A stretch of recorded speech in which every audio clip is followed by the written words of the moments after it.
Satu lagi kendaraan militer Ukraina yang hancur di medan perang.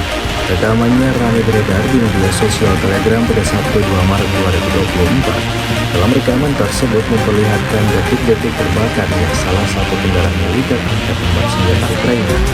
Tepatnya di wilayah Kherson, militer Rusia menghancurkan senjata droplet Slovakia yang bergegas terbakar. Seperti yang terlihat dalam rekaman, disebutkan dalam keterangan redahan, kebakaran kendaraan ini disebabkan hantaman pesawat Alat serangan Rusia yang datang. Tidak diketahui pasti ada berapa jumlah korban jiwa dalam insiden ini. Video ini viral dan menuai beragam komentar dari warganet. Поднимите ваши руки. Кайфуйте. Древнерусская ебля-фонка.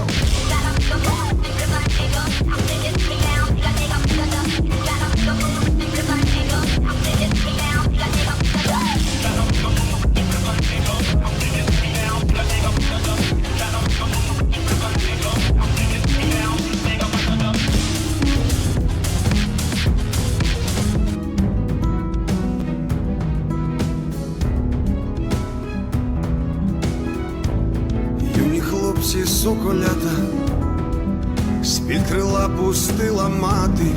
Download Tribun X sekarang, menghadirkan lokal menjadi Indonesia.